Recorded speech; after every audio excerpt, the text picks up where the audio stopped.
It's war all right, but not as we know it. In my previous blog entry, I wrote about the possibility of the current Cold War between China and the US heating up and how it could bring biological warfare to a new, devastating level. In light of the deep ideological differences between the two superpowers, coupled with the almost daily jibes being exchanged, it's not that difficult to imagine a casus belli. A more optimistic take is that, as was the case for Cold War I, while they might reach the precipice, neither side will take the plunge to destruction. Not directly, anyway. The USSR-US standoff was characterized by many proxy wars.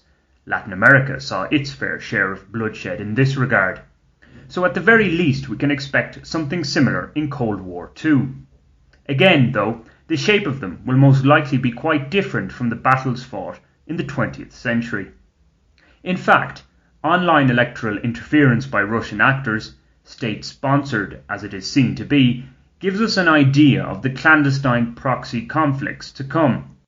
Rather than directly or indirectly fight each other, the belligerents will attempt to deepen divides in enemy territory to fuel ongoing internal strife and instability. War on the cheap for the instigator. It's also relatively low risk with potentially high rewards.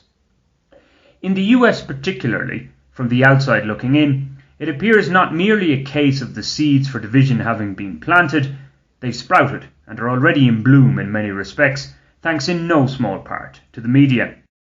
For pretty much every issue, consensus is out, contestation is in. An insignificant spark is all that's needed to set off the warring factions.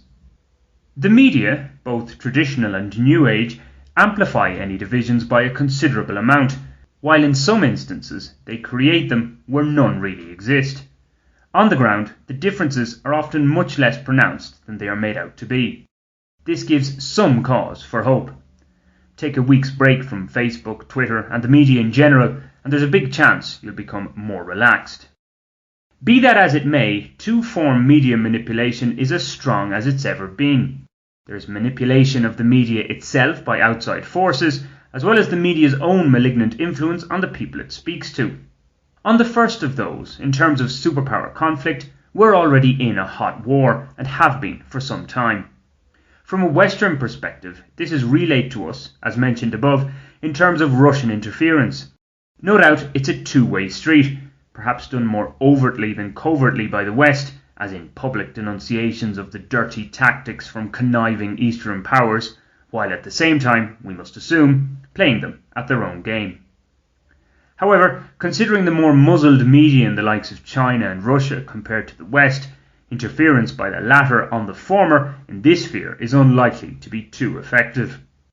Now, the fact that we hear dissenting voices and have verbal battles over the best course of action for a given situation is in itself not a bad thing.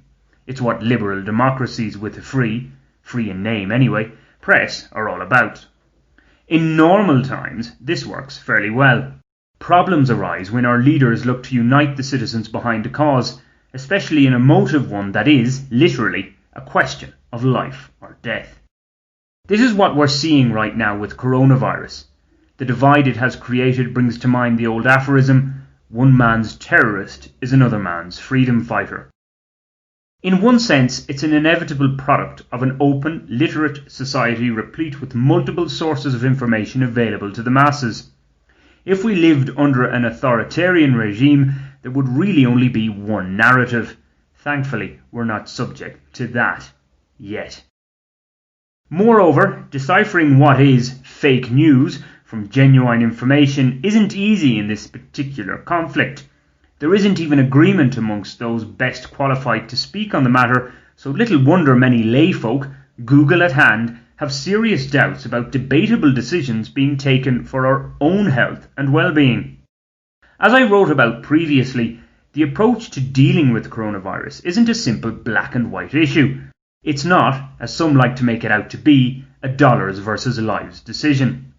It's fair to say most agree that measures taken to stop coronavirus at all costs, to prevent premature deaths due to the virus in the here and now, will have knock-on adverse effects for some time to come. Thus, while we can unite behind this common microscopic enemy to the extent that pretty much everybody wants it to go away, or, in the likelihood that it doesn't disappear anytime soon, that it becomes less a burden on us than it currently is, we're far from united on how best to achieve this. With such differences of opinion, it's easy to understand why controlling the flow of information becomes such an attractive option for those in power.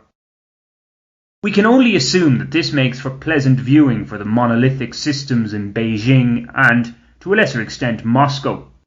At this remove, the thinking must be that the West can be crushed by the very things it holds dear: its open society and liberalism.